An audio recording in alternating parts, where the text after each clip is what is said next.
Movie की शुरुआत में हम लिंडा लिडिंग से मिलते हैं। लिंडा पिछले 7 साल से इस कंपनी में काम कर रही है। वो इस ऑफिस की सबसे टैलेंटेड, ईमानदार, वफादार एम्प्लॉय है। लेकिन कुछ ही हफ्तों पहले इस कंपनी में एंट्री होती है डॉनवन नाम के एक नए एम्प्लॉय की। डॉनवन दिखने में तो बहुत स्मार्ट है और बड़ी बड़ी बातें भी करता है, पर काम में उसे कुछ भी नहीं आता। वो लिंडा से उसका सारा काम करवाता है और काम का सारा क्रेडिट खुद ले लेता है।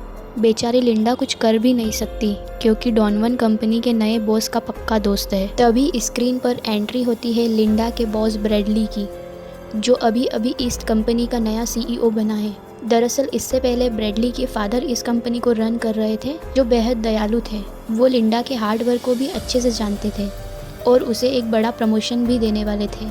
लेकिन अचानक उनका देहांत हो गया तो कंपनी की सारी कमांड उनके बेटे ब्रैडली के हाथ में आ गई। ऑफिस में लिंडा का कोई अच्छा दोस्त भी नहीं है क्योंकि सब उसे थोड़ा वियर्ड समझते हैं, लाइक कि उसके बात करने का तरीका या फिर ड्रेसिंग सेंस है। लेकिन उसके घर में उसका एक लौता और प्यारा दोस्त है, उसकी चिड़िया स्वीटी। लिंडा अपने दिल की सारी बातें स्वीटी से शेयर करती है। लिंडा को टीवी पर सर्वाइवल शो देखना भी बहुत पसंद है, जिससे उसने अनजाने में ही सही पर कई खतरनाक सर्वाइवल स्किल्स सीख ली है। अगले दिन जब लिंडा ऑफिस जाती है तो उसे अपने कलीग से पता लगता है कि जो प्रमोशन लिंडा को मिलने वाला था वो ब्रैडली ने अपने स्मार्ट और चापलूस दोस्त डॉनवन को दे दिया। गुस्से में लिंडा सीधे ब्रैडली के केबिन में जाती है, लेकिन ब्रैडली पूरी बात सुने बिना ही मज़े से गोल्फ खेलने लगता है और वो लिंडा के बात करने के तरीके और ड्रेसिंग सेंस पर कमेंट करता है और कहता है कि तुम अभी इस प्रमोशन के लायक नहीं हो। ये लिंडा के लिए बेहद इंसल्टिंग था। तभी हम फर्स्ट टाइम ब्रैडली की फियोंसे को भी देखते हैं, जो कि ब्रैडली से मिलने आई थी और वो हाथ में एक बड़ी सी डायमंड की रिंग पहनती थी। अपनी इंसल्ट होने के बाद लिंडा सीधे जाकर अपनी कार में फुट फुट कर रोने लगती है, पर वो हार नहीं मानती, खुद को संभालती है और खुद को मोटिवेट करती है। अगले दिन ब्रैडली एक बड़ी बिजनेस ट्रिप पर जाने की तैयारी करता है। अब डॉनवन को तो कुछ आता जाता नहीं था और ये सब ब्रैडली को भी पता था, तो वो बिजनेस का सारा काम करवाने के लिए लिंडा को बुलाकर कहता है, चलो खुद को साबित करो और हमारे साथ बिजनेस ट्रिप पर चलो। लिंडा को लगता है कि ये एक अच्छी अपॉर्चुनिटी है प्रमोशन पाने की, पर वो ये नहीं जानती थी कि ब्रैडली सिर्फ उससे बिजनेस का काम कराएगा और बाद में कोई प्रमोशन नहीं देने वाला। ट्रिप के दौरान प्राइवेट प्लेन में डॉनवन, ब्रैडली और उसके 2 दोस्त मज़े कर रहे थे और लिंडा चुपचाप अपना काम कर रही थी। तभी डॉनवन मज़े लेने के लिए लिंडा की पुरानी survival audition video clip Bradley को दिखाता है। उस वीडियो को देखकर सभी लोग लिंडा पर ज़ोर ज़ोर से हंसने लगते हैं और उसका मजाक उड़ाते हैं। इस पल लिंडा को एहसास होता है कि ये लोग कभी उसके काम की रिस्पेक्ट नहीं करेंगे और वो बहुत दुखी होती है। लेकिन तभी कुदरत अपना खेल बदलती है। प्लेन अचानक भयानक तूफान में फंस जाता है। झटके इतने तेज थे कि प्लेन की बॉडी में एक बहुत बड़ा होल हो गया। हवा के दबाव से एक एम्प्लॉय तो सीधे बाहर ही गिर गया। डॉनवन भी बाहर गिरने ही वाला होता है, लेकिन वो अपनी जान बचाने के लिए लिंडा का पैर पकड़ लेता है। लिंडा पहले तो डॉनवन को बचाने की पूरी कोशिश करती है, लेकिन ये लालची डॉनवन यहाँ भी अपनी औकात दिखाता है। वो लिंडा को हटाकर उसकी सीट पर बैठना चाहता था, वैसे ही जैसे ऑफिस में लिंडा के काम का क्रेडिट ले लेता था। तभी लिंडा के हाथ में खाने वाला एक कांटेदार चम्मच आता है। लिंडा डॉनवन की आंखों में देखती है और बिना रहम खाए वो कांटा सीधे डॉनवन के हाथ पर चुभा देती है। डॉनवन खींचते हुए सीधे प्लेन से नीचे बादलों में गिर जाता है। अब उस तबाही के बीच प्लेन में सिर्फ लिंडा और ब्रैडली बचे थे और देखते ही देखते वो प्लेन सीधे समंदर में क्रैश हो जाता है। क्रैश के बाद सीन शिफ्ट होता है तो हम देखते हैं कि लिंडा अपनी सर्वाइवल स्किल की वजह से प्लेन के मलबे के सहारे एक सुनसान आइलैंड के किनारे पहुंच जाती है। कुछ दूर चलने पर उसे ब्रैडली भी मिलता है, जिसके पैर में गहरी चोट लगी थी और वो बेहोश था। अब लिंडा अपनी सर्वाइवल स्किल्स का यूज़ करते हुए वहाँ रहने के लिए एक टेंट बनाती है, पीने के लिए पानी इकट्ठा करती है और आग भी जलाती है और अपने उसी खड़ूस बॉस ब्रैडली की सेवा करती है। और ये सारी सर्वाइवल स्किल उसने वो सर्वाइवल शो देखते हुए सीखी थी। लेकिन जैसे ही ब्रैडली को होश आता है, उसकी बॉसगिरी फिर जाग जाती है। वो लिंडा को चिल्लाते हुए कहता है कि तुमने अभी तक रेस्क्यू टीम को कोई सिग्नल क्यों नहीं दिया? भूलना मत, तुम मेरे अंडर में काम करती हो। लिंडा को इस बात पर इतना गुस्सा आता है कि वो ब्रैडली को उसी के हाल पर तड़पता हुआ छोड़कर वहाँ से दूर चली जाती है। दिन ढलता है और रात आती है। रात में तेज हवा के कारण ब्रैडली का टेंट उड़ जाता है।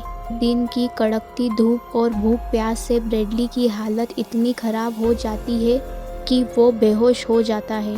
लिंडा फिर से आती है, उसे पानी पिलाती है और उसे साफ लफ्ज़ों में कहती है, सुनो ब्रैडली, ये तुम्हारा आलीशान ऑफिस नहीं है और यहाँ तुम मेरे बॉस नहीं हो। ब्रैडली को भी समझ आ जाता है कि अगर इस आइलैंड पर जिंदा रहना है तो लिंडा की बात सुननी पड़ेगी। अगले दिन जब लिंडा कहती है कि वो जंगल में सूअर का शिकार करने जा रही है, तो ब्रैडली उसका मजाक उड़ाता है। लेकिन कुछ ही देर में जब लिंडा एक जंगली सूअर का शिकार करके लाती है, तो ब्रैडली की आंखें फटी की फटी रह जाती है। दिन बीतते हैं। एक दिन लिंडा जंगल को एक्सप्लोर करने जाती है, जहां उसे एक खूबसूरत झरना दिखता है। वो वहां एंजॉय कर रही होती है कि तभी उसे समंदर में एक बोट दिखाई देती है। कोई भी नॉर्मल इंसान मदद के लिए चिल्लाता, लेकिन लिंडा छुप जाती है क्योंकि लिंडा को इस आइलैंड की आज़ादी में बहुत मज़ा आ रहा था। वो वापस उस बोरिंग ज़िंदगी में नहीं जाना चाहती थी जहाँ कोई उसके काम की रिस्पेक्ट नहीं करता। और वो ये बोट वाली बात ब्रैडली से भी छुपाती है। कुछ दिन बाद ब्रैडली आइलैंड से निकलने के लिए एक क्राफ्ट बनाने की बात करता है, पर लिंडा इससे मना कर देती है। दोनों में बहस होती है। ब्रैडली गुस्से में लिंडा का टेंट छोड़कर अपना खुद का दूसरा टेंट बनाने जाता है, पर उससे कुछ नहीं होता। वो सिर्फ घास से ज़मीन पर हेल्प लिखने की कोशिश करता है, वो भी गलत स्पेलिंग में। 2 दिन में उसकी अकल ठिकाने आ जाती है। वो फिर से लिंडा के पास आता है, माफ़ी मांगता है। दूसरे दिन ब्रैडली लिंडा से सर्वाइवल स्किल सिखाने के लिए बोलता है। लिंडा मान जाती है। फिर वे दोनों जंगल में जाते हैं। लिंडा उसे एक जहरीली बेरी के बारे में बताती है और कहती है कि जंगल के पिछले हिस्से में मत जाना, वहाँ जहरीले पेड़ है। तभी एक चट्टान पर खड़े होने के दौरान ज़मीन खिसकती है और लिंडा गिरने वाली होती है, पर ब्रैडली उसे बचा लेता है। अब लिंडा का भरोसा ब्रैडली पर बढ़ जाता है। ब्रैडली कहता है कि आज का डिनर वो बनाएगा। लिंडा मान जाती है, लेकिन ब्रैडली धोखेबाजी पर उतर आता है। वो लिंडा के खाने में वही जहरीली बेरी मिला देता है, जिससे खाकर लिंडा बेहोश हो जाती है। दरअसल ब्रैडली रोज सुबह चुपके से उठकर एक बोट बना रहा था। वो लिंडा को बेहोश करके उस बोट से भाग जाता है, लेकिन वो बोट समंदर में डूब जाती है और लिंडा एक बार फिर ब्रैडली की जान बचाती है। ब्रैडली माफ़ी मांगता है कि वो बस उसे बेहोश करना चाहता था, मारना नहीं। लिंडा उसे माफ़ करके खाना खाने के लिए देती है, लेकिन वो खाना खाते ही ब्रैडली पैरालाइज हो जाता है। लिंडा ठंडे दिमाग से कहती है, टेंशन मत लो, थोड़ी देर में ठीक हो जाओगे। लेकिन दोबारा ऐसी हरकत की तो कभी ठीक नहीं हो पाओगे। ब्रैडली की रूह कांप जाती है। कुछ दिन बीतते हैं। लिंडा आइलैंड को एक्सप्लोर करते हुए फल तोड़ रही थी, तो उसे एक बोट दिखाई देती है, जिस पर उसे ब्रैडली की फियोंसे जूरी दिखाई देती है, जो उसे ढूंढते हुए आइलैंड तक आ पहुंची थी। जूरी लिंडा को देखकर बहुत खुश हो जाती है और उसे ब्रैडली के पास ले जाने को कहती है। लेकिन लिंडा के दिमाग में कुछ और ही चल रहा था। वो जूरी को उसी खतरनाक चट्टान वाले रास्ते से ले जाती है। जमीन खिसकने की वजह से जूरी खाई में गिरती है। उसका साथी भी उसके साथ ही खाई में गिर जाता है। लिंडा वापस आती है पर ब्रैडली को जूरी के बारे में कुछ भी नहीं बताती। एक दिन ब्रैडली भी आइलैंड एक्सप्लोर करने के लिए निकलता है। टहलते हुए ब्रैडली की नज़र अपनी फियोंसे जूरी के हाथ पर पड़ती है जो मलबे में दबा हुआ था। वो तुरंत समझ जाता है कि ये सब लिंडा का किया धरा है। ब्रैडली गुस्से में लिंडा के पास जाता है तो लिंडा उसे समझाने की कोशिश करती है, पर ब्रैडली बिल्कुल भी नहीं समझता और दोनों के बीच बहुत भयानक फाइट होती है। लिंडा ब्रैडली पर भारी पड़ती है। ब्रैडली जान बचाकर जंगल के उसी पिछले हिस्से की तरफ भागता है जहां जाने से लिंडा ने मना किया था। और दोस्तों, यहाँ सामने आता है इस पूरी मूवी का सबसे खतरनाक सच।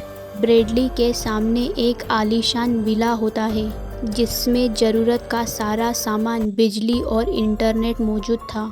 दरअसल जब लिंडा ने पहली बार बोट देखी थी तो उसने उसका पीछा किया था और उसे इस सीक्रेट विला का पता चल गया था। लेकिन इस आइलैंड पर राज करने के लिए उसने ब्रैडली को नरक जैसी ज़िंदगी में रखा। यही नहीं, जब ब्रैडली की मंगेतर उसे बचाने आई तो लिंडा ने जानबूझकर उसे धक्का देकर मार डाला था। अब लिंडा हाथ में बंदूक लिए ब्रैडली के सामने खड़ी थी।